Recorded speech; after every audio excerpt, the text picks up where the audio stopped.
Hello friends, आज के इस वीडियो में हम उन कारणों को समझने वाले हैं जिनकी वजह से भारत पर रेसिप्रोकल टैरिफ लगाया गया है। वो कौन सी मुख्य बातें हैं, इस वीडियो में हम आपको समझाने का प्रयास करेंगे और अंत में ये भी देखेंगे कि रेसिप्रोकल टैरिफ का यूएस और पूरे वर्ल्ड इकोनॉमी पर क्या प्रभाव पड़ेगा। तो चलिए शुरू करते हैं। क्या होता है रेसिप्रोकल टैरिफ? दोस्तों, जब एक देश किसी दूसरे देश के उत्पादों पर आयात शुल्क यानी कि इंपोर्ट ड्यूटी लगाता है तो दूसरा देश भी बदले में उसके उत्पादों पर समान शुल्क लगा देता है। इसी को रेसिप्रोकल टैरिफ कहते हैं।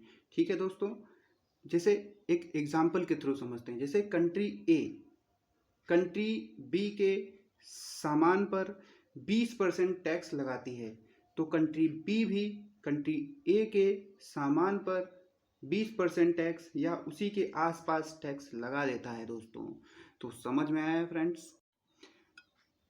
पहला कारण ये है, India's World Trade Organization bound tariff rates on agriculture products are among the highest in the world.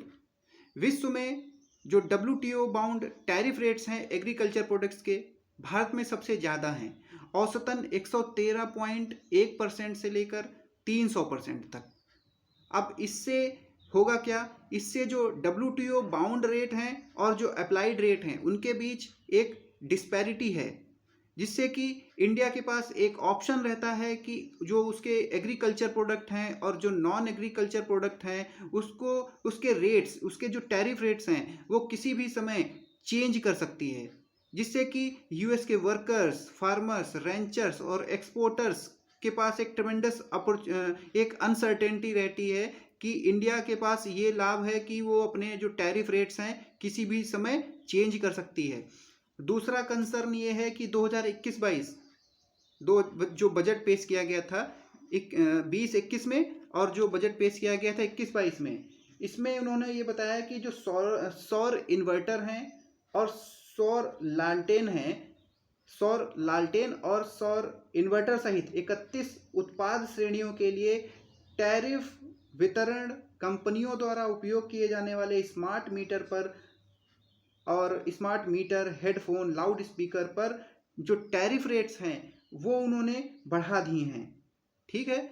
तीसरा कंसर्न है, India's tariff rates are announced with annual budget and modified on ad hoc basis.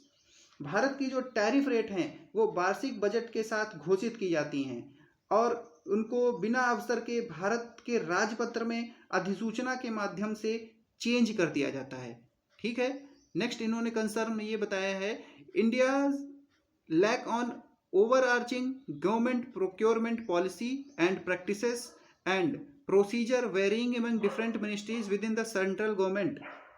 Bharat में एक समग्र सरकारी खरीद नीति का अभाव है, इन्होंने ऐसा बताया है, और केंद्र सरकार के विभिन्न मंत्रालयों के बीच कार्यप्रणाली और प्रक्रियाओं में भी भिन्नता है। India's overall IP intellectual property enforcement remain इनएडिक्वेट। India का जो IP इंटेलेक्चुअल प्रॉपर्टी है वो इनएडिक्वेट है।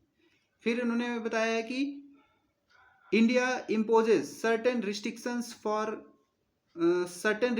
On foreign direct investment in retail industry. Retail industry में जो FDI की लिमिट है वो बहुत ज़्यादा रिस्ट्रिक्ट करती हैं FDI को।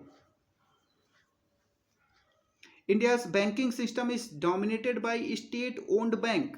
इंडिया का जो बैंकिंग सिस्टम है वो डोमिनेट करता है स्टेट ओन्ड बैंक का, which account for approximately 60% of total market share and 67% all Indian bank branches. लगभग 60% बाजार की हिस्सेदारी है और सभी भारतीय बैंकों में 67% हिस्सेदारी है। ठीक। Most privately owned banks are Indian owned, with foreign banks constituting less than 0.6% total bank branches in India। जो भारत में फॉरेन बैंक्स हैं वो लगभग 0.6% हैं और जो मोस्ट प्राइवेट बैंक हैं वो इंडियन ओन्ड हैं। ये ऐसा रिपोर्ट में कंसर्न बताया गया है। नेक्स्ट है, there is an unlevel playing field in insurance market. Insurance market में भी अनलेवल प्लेइंग फील्ड है, असमान खेल है उसमें।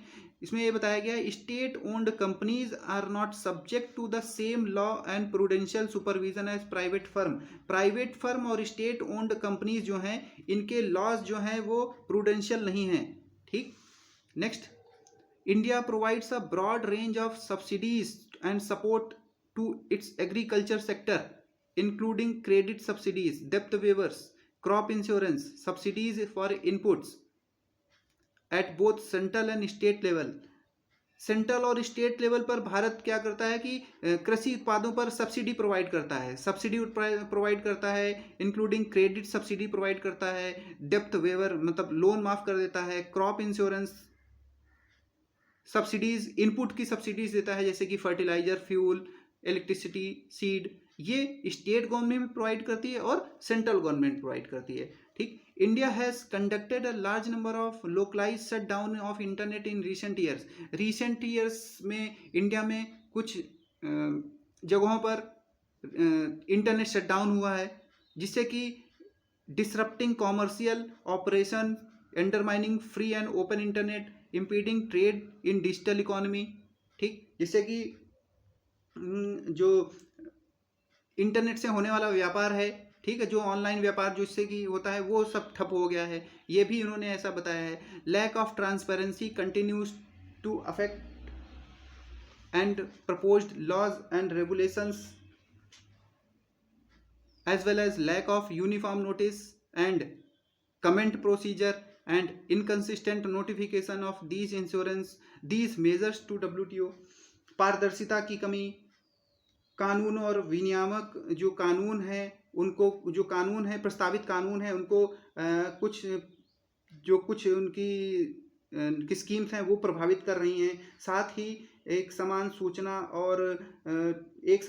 का अभाव है, WTO की जो सूचना में असंगतता है, ऐसा इन्होंने बताया है। आइए अब समझ लेते हैं क्या प्रभाव पड़ेंगे यूएस की इकोनॉमी और वर्ल्ड की इकोनॉमी पर रेसिप्रोकल टैरिफ लगाने से।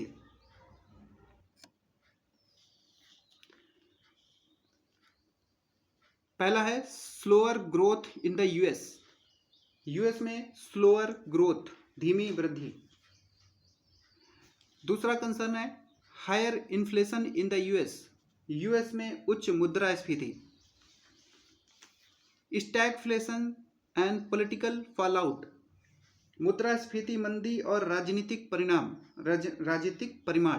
ठीक, नेक्स्ट है high inflation, slower growth elsewhere, उच्च मुद्रास्फीति, धीमी वृद्धि। तो ये कुछ कारण हैं जिनका इम्पैक्ट यूएस और वर्ल्ड इकोनॉमी पर पड़ेगा। आई होप वीडियो समझ में आई होगी। अगर वीडियो अच्छी लगी हो तो हमारे चैनल को लाइक करिए, सब्सक्राइब करिए, शेयर करिए। मिलते हैं नेक्स्ट वीडियो में। अगर कुछ बताना चाहते हैं हमारे कमेंट बॉक्स में बता सकते हैं। मिलते हैं नेक्स्ट वीडियो में। Thank you for watching.